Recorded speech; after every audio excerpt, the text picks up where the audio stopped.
Etymology and historical origin of the baby name Absalom. Absalom comes from the Hebrew name Avshalom, which means "my father is peace." In the Bible, specifically 2 Samuel 13-21, we learn about Absalom, the rebellious son of King David. We are also told that in all of Israel there was no one so much to be praised for his handsome appearance as Absalom. From the sole of his foot to the crown of his head there was no blemish. 2 Samuel 14 verse 25.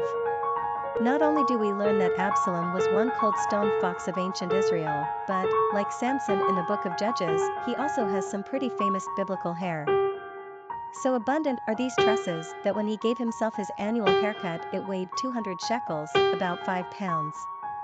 With all of these fine blessings and good fortunes in life, Absalom still can't seem to suppress his rebellious streak. First, he kills his older half-brother and heir to the throne Amnon, for good reasons, we might add, and, fearing reprisal from his father, flees Jerusalem for a few years. Eventually they reconcile and Absalom returns. Once back in Jerusalem, Absalom wastes no time conspiring against his father by making all sorts of campaign promises to the Israelites if he were king. Eventually, he steals the hearts of the people and declares himself king, forcing David to flee. David raises an army that would finally defeat Absalom in the famous Battle of Ephraim Wood. In an attempt to escape, the young son jumped on a mule and fled. Only, remember the long hair? Well, like Samson, it ended up being his downfall. Absalom's hair got caught and tangled in an oak tree, leaving him there dangling vulnerably between the earth and the heavens. David's army commander orders Absalom killed despite David's firm orders that no harm should come to him. Upon hearing of his death, David famously laments in 2 Samuel 18 verse 33, "O my son Absalom, my son, my son. Would I had died instead of you, O Absalom, my son, my son." This story is the classical Freudian tale of a son's rebellion against his father, only in this case, Absalom's father is peace.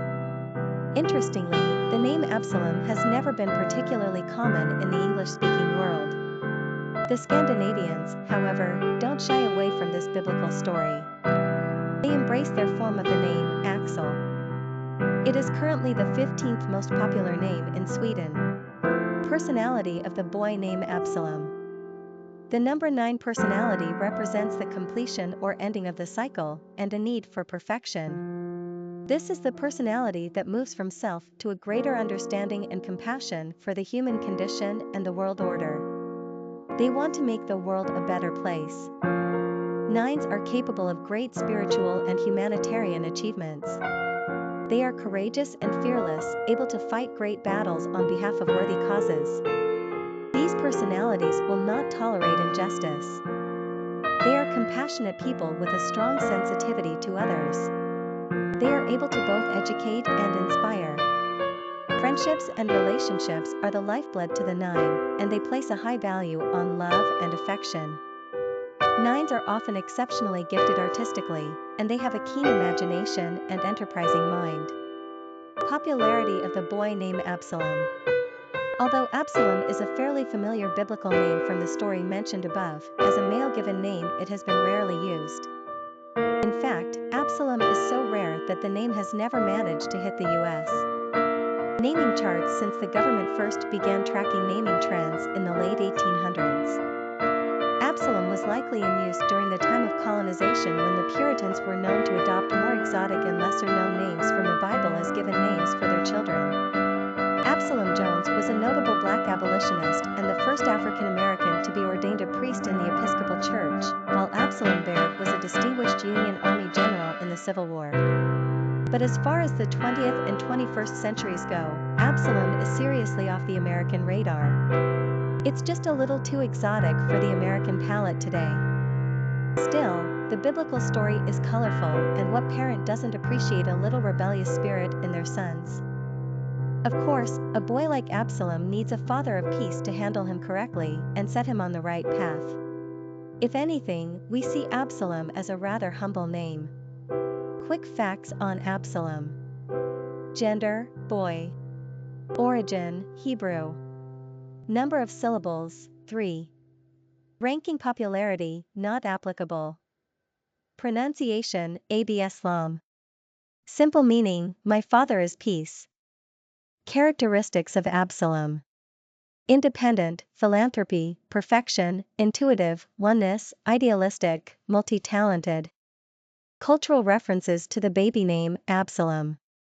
Literary characters of the baby name Absalom. Rosa Coldfield is a character in William Faulkner's 1936 novel Absalom Absalom, who initially narrates the story of Thomas Sutpen, which mirrors the lifespan of Southern plantation culture against a Gothic background. Here are intrigue, miscegenation, madness, mayhem, and hints of incest. Rosa is the sister of Ellen Coldfield, who marries Sutpen and bears him a son and a daughter. When Rosa's sister dies, and Sutpen's son has gone into self-imposed exile after killing his half-brother, who has Negro blood and who wants to marry his sister, "See, we told you," Sutpen proposes to Rosa. One little catch: he wants Rosa to bear him a son before he marries her, so that he may be sure of a male heir. Rosa, wisely, takes this as an insult, you think? And leaves him. Needless to say, this turns her into something of a bitter-minded woman, and she obsesses over the issue for years to come. It is she who brings the young Quentin Compson out to the family home to tell him their story and try to fathom their secrets. This she does, but with dire results to herself, and she dies soon after. Yet another victim of that particular Gothic cult of the South, Judith Sutpen, is the ill-fated daughter of Thomas Sutpen in William Faulkner's novel Absalom Absalom, published in 1936. Set against the backdrop of the American Civil War, this is a tumultuous story of battle, slavery, miscegenation, and incest. Judith is as strong-willed as her father, and she is determined to marry Charles Baughan, a university mate of her brother Henry. One little catch: Baughan is her half-brother, a result of the illegitimate union between her father and a woman of mixed race. Judith's father tries to stop the marriage, while Judith goes doggedly about her plans, touchingly making her wedding dress out of scraps in war-deprived times. Her brother, Henry, is at first for the marriage, in spite of the familial relationship, but opposes it once he learns of Charles's racial background, perhaps just a wee misplacement of priorities? Henry then murders Charles and goes into a self-imposed exile. Poor Judith, somehow amidst all this tragedy she manages to bury the body of her beloved, run the plantation, and make a home for Charles Baughan's own illegitimate son. Finally, she dies of yellow fever while nursing young Charles through his own illness. Now this is Faulknerian Southern Gothic at its best.